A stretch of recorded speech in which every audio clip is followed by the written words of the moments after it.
My name is Ryan Turner. I never thought my life would take a turn like this. To be honest, I never expected things to get so complicated, especially with family. But here I am, standing outside my childhood home, looking at the lights flicker on and off through the windows, thinking about all the things I've lost. It all started with my mom, Helen. She was always the one to smooth things over when trouble came up in the family. But what nobody knew, what I didn't even know at first, was that she had been quietly manipulating me for years. I never questioned her, always assuming the best because she was my mom. She was my rock. The problem began when I got accepted into college. I had been working hard, getting great grades, and earning scholarships. But, like most students, I still needed some help to cover the full cost. That's when my mom said she'd help. It seemed like a no-brainer at the time. She said she had savings set aside for my education. I trusted her. She was the one who had always taken care of everything, and I thought this was just another thing she was handling for me. But then, when the semester began, things started to go wrong. My financial aid didn't come through as expected. I tried calling the school's financial office, but they couldn't tell me anything concrete. It was as if I was in a haze, constantly reaching out for something that was just out of reach. One afternoon, about 2 weeks into the semester, I found myself sitting in the kitchen, going over my bills and trying to figure out how I was going to make ends meet. My mom was cooking, humming some song she always played when she was lost in thought. I wasn't even looking at her when I finally asked, "Hey, Mom, what's going on with the money for school? I haven't seen the transfer yet." She paused mid-stir, her back turned toward me. Then she spoke, her voice strained but casual, like she wasn't about to drop a bombshell. "Oh, I'm sorry, Ryan," she said softly. "There's been a bit of a mix-up. I had to use some of the money for another emergency." I frowned. "What emergency?" She turned around, placing the wooden spoon on the counter and looking me in the eyes for the first time. "It's for your brother, Jason," she explained, her face tight with worry. He needed it more than you did right now." Jason. I couldn't believe it. Jason was my half-brother, my mom's son from a relationship before my dad. He was a few years younger than me, and while we never really bonded, he was still family. But I had never, not once, heard about him needing that much money. "What do you mean more than I did?" I asked, trying to keep my voice steady. Helen sighed, walking toward the fridge to pull out a jar of pickles. She avoided looking directly at me. "Jason's had a hard time, Ryan.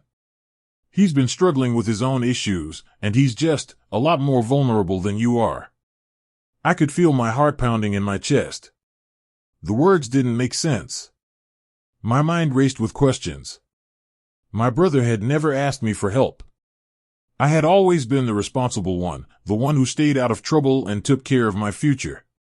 But now, it seemed that my mother, the woman who was supposed to have my back, had made a decision without telling me.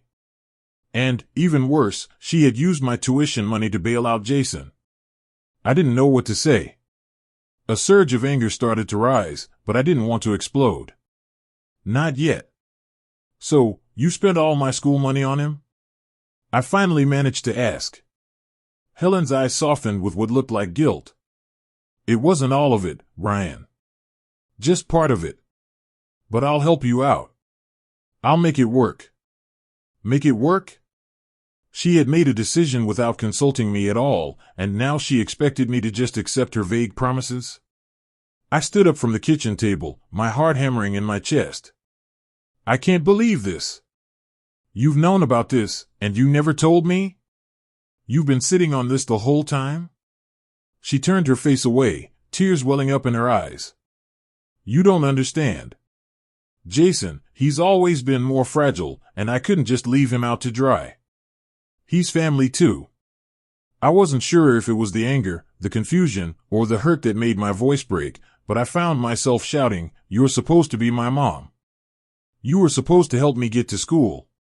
This is my future, and you just tossed it away."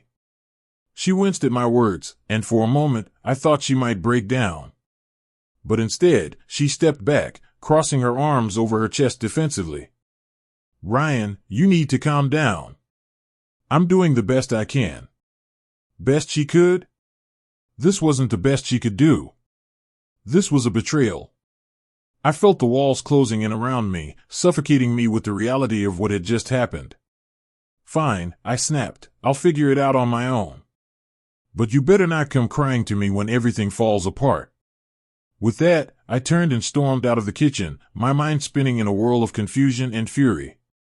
I grabbed my coat, slammed the door behind me, and walked out into the cold night air, not knowing where I was going but certain I couldn't stay there any longer. My mom's voice called out to me from the house, but I didn't stop. I didn't want to hear her anymore. That was the last time I spoke to her for weeks. The weeks following my confrontation with my mom felt like an emotional battlefield.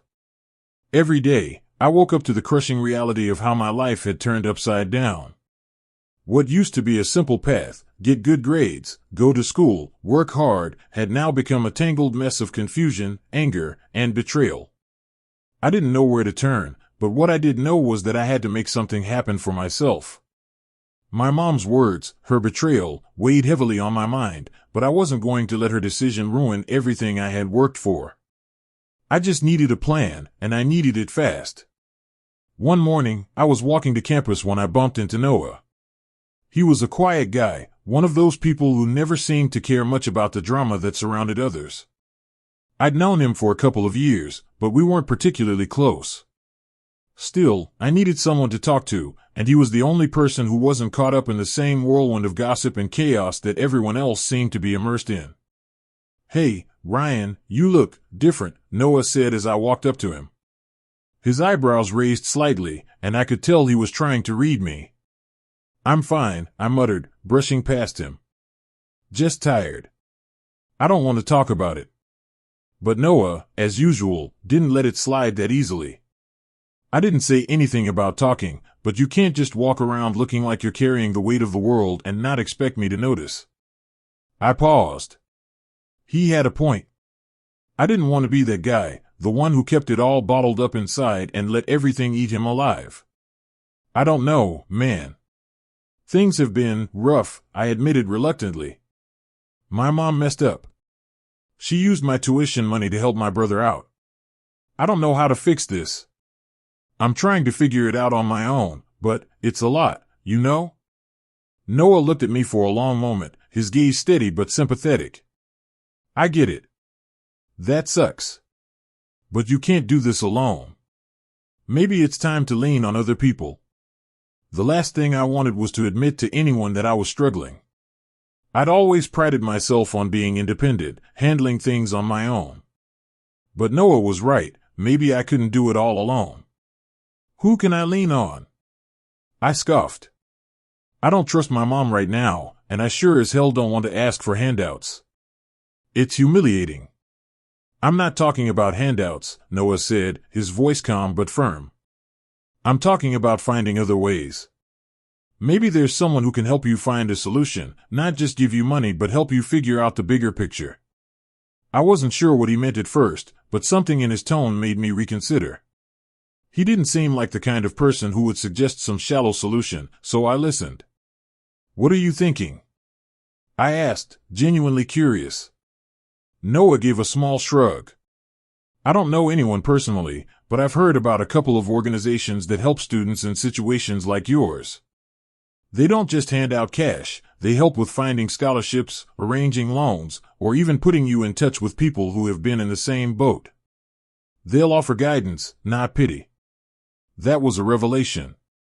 It wasn't the same as asking for charity. It was about finding resources that could help me move forward. For the first time in days, I felt a flicker of hope. "I'll look into it," I said, more to myself than to Noah. I guess I can't just sit around being mad at my mom forever. I've got to keep moving forward. Noah gave me a small, encouraging nod. "Exactly. And hey, don't be afraid to ask for help. You don't need to do everything by yourself." For the first time in a while, I felt a small weight lift off my shoulders. Maybe things weren't as hopeless as I had made them seem. The next few days were a blur.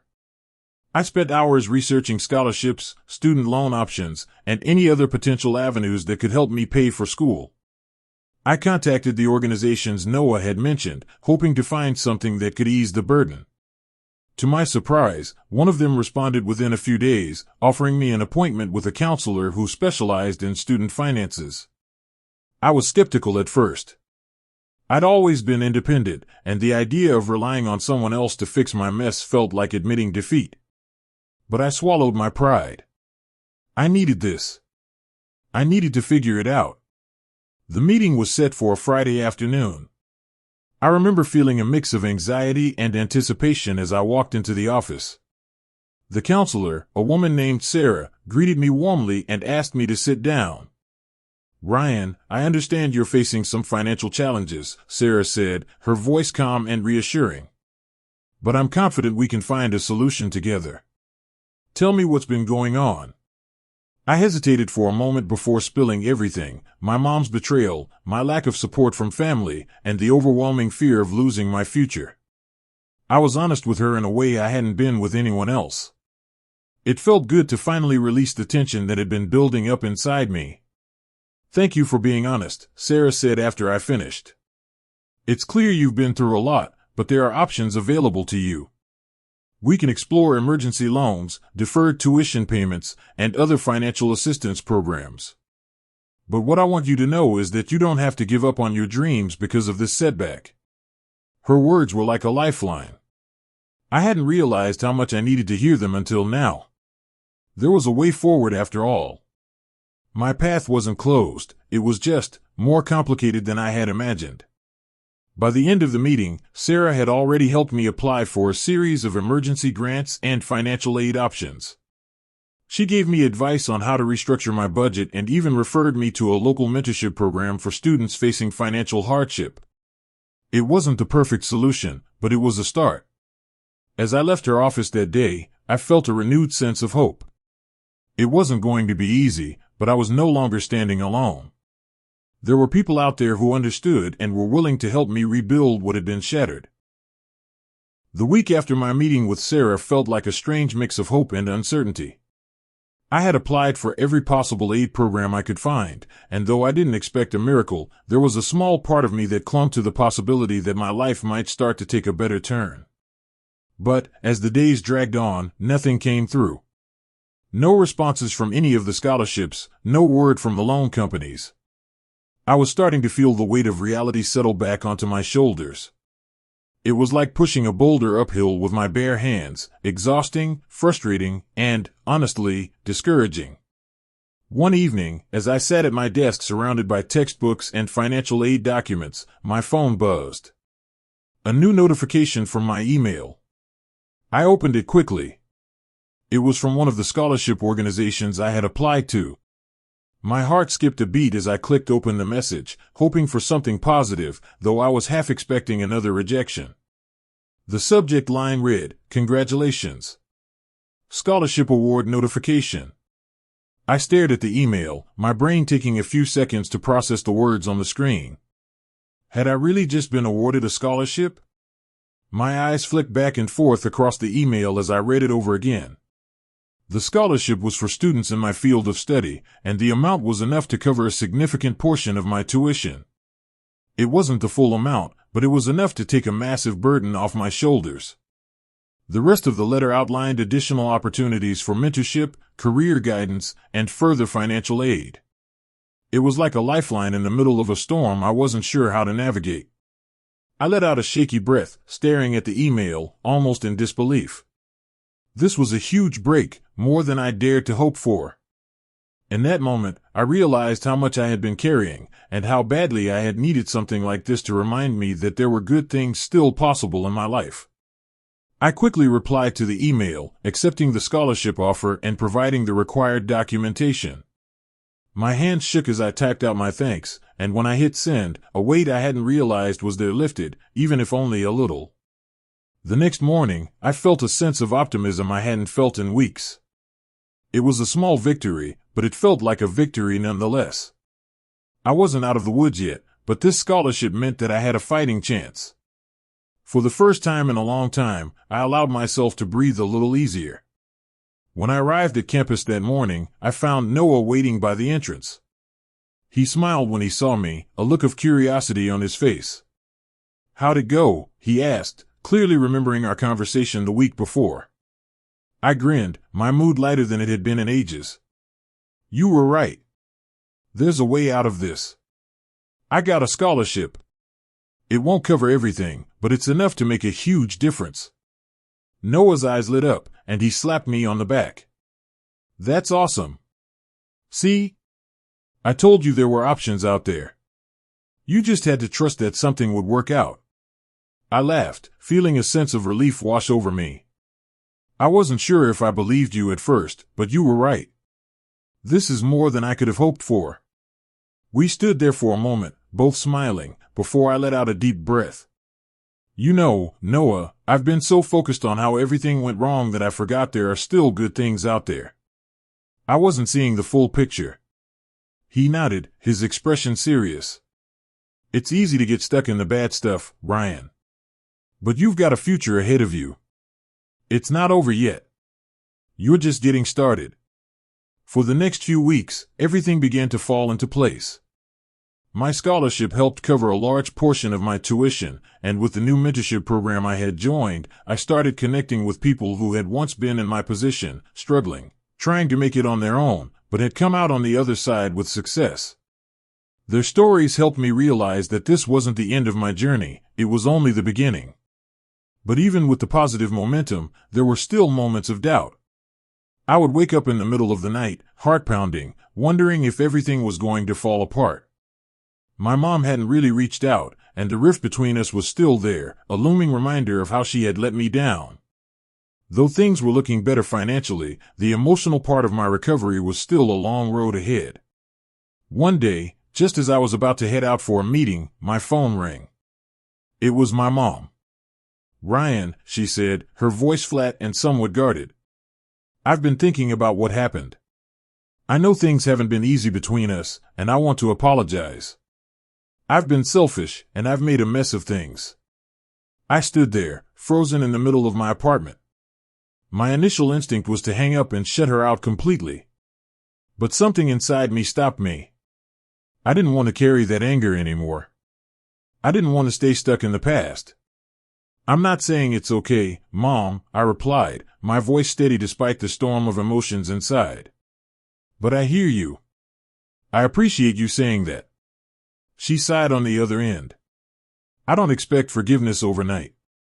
But if there's anything I can do to make things right, please let me know."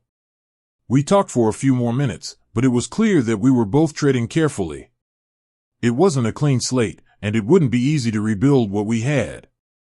But for the first time in a long while, I felt like there was a small opening, a chance to heal, even if it meant doing it slowly. As the weeks passed, I continued to work hard toward my future. The scholarship helped keep me afloat, but it was the lessons I was learning about myself, about resilience, and about the importance of leaning on others that made the biggest difference. My path wasn't easy, but with each small victory, I found myself getting closer to where I wanted to be. And while my relationship with my mom wasn't perfect, the cracks were starting to heal. It was a process, but I was learning to trust again, to open myself to forgiveness, not just for her, but for myself as well. I wasn't where I wanted to be yet, but I was getting there. And for the first time in a long time, I felt like I had a future worth fighting for. The months after I secured the scholarship and started making meaningful progress in my academic career were a blur of late nights studying, early mornings filled with lectures, and occasional moments of doubt. It was the kind of exhausting grind I had feared when I first thought about college, but I was determined to prove to myself, and to my family, that I could make it. Despite the scholarship, money was still tight. My apartment was small, and my meals often consisted of whatever I could prepare quickly from a box or a can. I wasn't complaining, far from it. The struggle had become a part of my journey, and I was learning how to navigate it. But there were still days when I found myself standing in the middle of my kitchen, staring at an empty fridge and wondering if this would ever feel easy. And then, one fateful afternoon, things started to shift in a way I never could have predicted. It all began when I received an email from Professor Alvarez, one of the most respected faculty members in my department. I had been attending his office hours regularly, not only to seek help with assignments, but also because his lectures had sparked something in me, a deeper passion for my field that I hadn't known was there. I wasn't just doing the work for the grades anymore, I was starting to understand the bigger picture. The subject line of the email read, "Opportunity for a research assistant position." I clicked on the message and read it carefully. Professor Alvarez was offering a paid research assistant position to a select group of students in his advanced studies class, and he had noticed my dedication. He invited me to apply for the position. It was the kind of opportunity one had only ever dreamed of, a chance to work alongside someone who was an expert in the field and, perhaps, a way to relieve some of the financial pressure I was facing. I stared at the email for a moment, unsure if I had read it right. A paid position? For research? I had always imagined that opportunities like this were reserved for students with better connections, better grades, better everything. But there it was, right in front of me. I immediately drafted a reply, my hands trembling as I expressed my sincere interest in the position. I included my resume and a brief explanation of my academic journey, how I had come from difficult circumstances and was working tirelessly to build a future for myself. I wanted him to see that I wasn't just another student looking for a paycheck, I was someone who valued the opportunity to learn and grow. As I hit send, I felt a familiar mixture of hope and fear. Would this be another dream that didn't come true? Or would this be the one that helped push me toward my future? A few days passed, and the silence was unbearable. I went through my usual routine, trying to stay focused on my studies, but in the back of my mind, the uncertainty gnawed at me. Would I hear back? Should I follow up? Finally, the email came. This time, the subject line was simple, research assistant position offer. I held my breath as I opened it. Professor Alvarez was offering me the position. The words in his email were kind but straightforward. He had reviewed my application and was impressed with my academic drive and passion for the subject. The research assistant role would involve working directly with him on a project about the future of technology and education, which aligned perfectly with my long-term goals. The pay wasn't enormous, but it was enough to make a noticeable difference in my finances. More importantly, it would provide me with the kind of experience that would set me apart when I applied for jobs after graduation. As I read the email, I could hardly believe it. This was the breakthrough I had been waiting for. Not only would it alleviate some of my financial stress, but it would also give me invaluable hands-on experience in my field. It was a chance to learn from someone whose work I admired, to prove to myself that I had the skills to succeed in the real world. The first day of my new job was a whirlwind. I arrived early, feeling both excited and overwhelmed by the idea that I was officially working in my chosen field. Professor Alvarez greeted me with a firm handshake and led me into his office, where we would go over the details of the project. His office was cluttered with books, papers, and a whiteboard covered in scribbles of research notes. There was an energy in the room that I immediately latched onto, a sense that this was the place where important ideas were being born. I couldn't wait to dive in. As I sat down and started working, I realized how much I had to learn. The research was complex, the topics were challenging, and there were moments when I felt out of my depth. But with each passing day, I felt myself growing.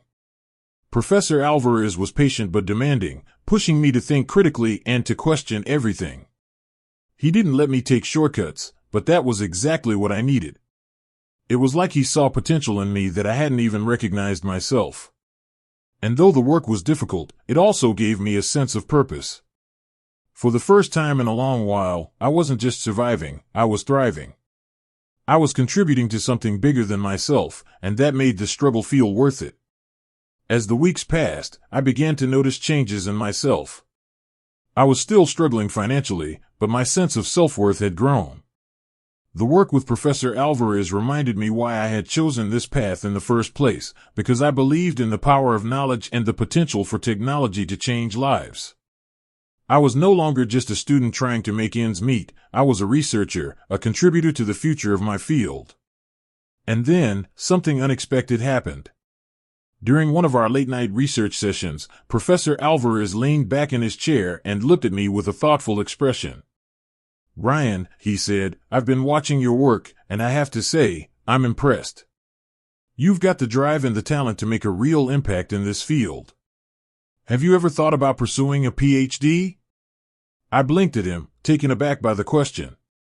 A PhD? I hadn't even allowed myself to think that far ahead. But here was someone who saw something in me, who believed I could go further than I had ever imagined. I hadn't really thought about it, I stammered. I've just been trying to get through my classes, honestly. Professor Alvarez smiled. You should think about it. You've got the foundation, and this work is just the beginning. There's a whole world out there waiting for you, Ryan. That conversation stuck with me long after I left the office that night. A PhD? It sounded like a distant dream, something for people who had their lives figured out. But maybe, just maybe, it was a possibility for me too. I wasn't sure if I was ready to take that leap, but the seed had been planted. As I continued to work as a research assistant and study for my classes, the thought of a future where I wasn't just scraping by, but actually making a meaningful contribution to the world, began to take root. There was a long road ahead, but for the first time, I felt like I had a clear direction. I wasn't done yet. Not by a long shot. As the months flew by, I found myself standing at a crossroads. My time as a research assistant had been transformative, not just academically, but personally. Every late night in the lab, every challenging discussion with Professor Alvarez had shaped me into someone different. Someone more confident, more self-assured. The kid who had arrived at university unsure of how to pay for his next meal had, by sheer determination, become someone who could hold their own in complex academic discussions and contribute meaningfully to the cutting-edge research that would one day change the world. But there was still so much left to do. I had come far, but I hadn't yet reached the finish line. And now, with the idea of a PhD beginning to simmer in the back of my mind, I was faced with the question that had been looming over me for months: what comes next? As much as I wanted to focus entirely on my research and my studies, life had a way of throwing curveballs. The financial strain, though lighter thanks to my position as a research assistant, was still very much present. My family, though proud of my accomplishments, still didn't fully understand the demands of my life here. They often called me, asking when I would return home, suggesting that I come back to Malaysia and take a break from all the stress. But I knew, deep in my heart, that I couldn't go back just yet. I was on the brink of something much bigger than myself, and I wasn't going to let go of this opportunity so easily. I spent a lot of time thinking about the road ahead. The PhD idea kept coming back to me, like a whisper in the back of my mind.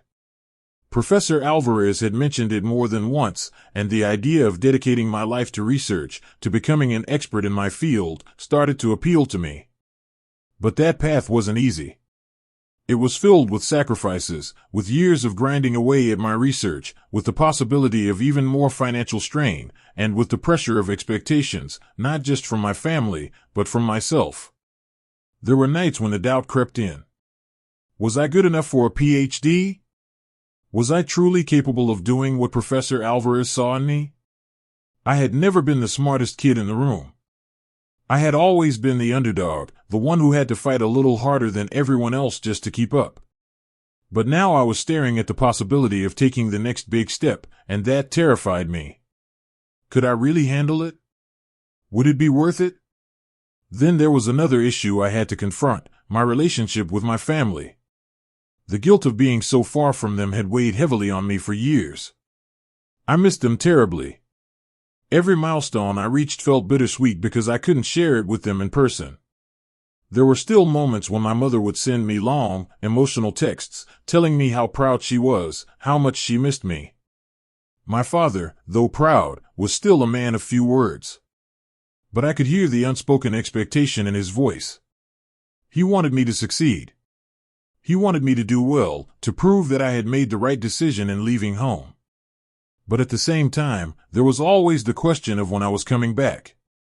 I knew they had sacrificed so much for me to be here, and that thought kept me grounded. But I also knew that if I was going to make it, I needed to follow my own path. The road ahead would be long and hard, but I couldn't stop now. I had to keep going, for myself and for them. The turning point came one spring afternoon when I sat down with Professor Alvarez in his office. We were reviewing the progress I had made on the research project, but our conversation quickly turned personal. He asked about my future, what I wanted to do after graduation. "I think you've earned the right to dream bigger," he said, looking at me over the rim of his glasses. "You've done exceptional work here, Ryan. But what's next for you?" I felt the weight of the question pressing on me. I could feel the familiar tension in my chest as I thought about the future, about the uncertainty of everything. But in that moment, I knew what I had to say. "I'm thinking about applying for a PhD," I said, my voice a little unsteady but determined. "I've never really considered it before, but now I think I can do it. I want to be a part of the next generation of researchers who shape the future of technology and education." Professor Alvarez nodded thoughtfully. "It's a big commitment, but I believe you can do it. And I believe you will. But don't do it just because you feel like it's expected of you. Do it because you have a passion for it. You have the ability to change the world, Ryan. Don't forget that." Those words stuck with me. He wasn't just my professor anymore, he was my mentor, someone who believed in me when I had trouble believing in myself. And for the first time, I felt a spark of confidence ignite inside me. The decision to apply for a PhD wasn't easy, and it didn't come without its sacrifices. I would have to find new funding opportunities, apply for scholarships, and, most importantly, commit myself fully to my research. There would be no turning back once I took that step. But despite the fear and the uncertainty, I knew it was the right choice. I began to prepare for the application process, poring over research papers, drafting my statement of purpose, and gathering recommendations from my professors. Every step felt like a step closer to the future I had always dreamed of, one where I wasn't just surviving, but thriving. A future where I could make a difference. As I submitted my applications, I couldn't help but reflect on how far I had come. From a kid who barely scraped by in high school to a student working alongside some of the brightest minds in the world, I had come a long way. And no matter what happened next, I knew I had already won. But as the weeks went by, and the wait for responses from the universities dragged on, I couldn't shake the excitement and the fear that came with the unknown. What if they didn't accept me? What if I failed? But I also knew something crucial: I had already succeeded in so many ways. This journey, this fight, had already taught me what it meant to be resilient, to keep pushing forward no matter the obstacles in my way. The future might still be uncertain, but I was ready to face it head on. And that was how my journey continued, into the unknown, driven by the belief that I could carve my own path and leave a lasting mark on the world. I wasn't done yet. I would never be done. The road ahead was just beginning, and I was ready to take the next step. No matter what, I would keep fighting for my dreams, because that was the only way I knew how to live.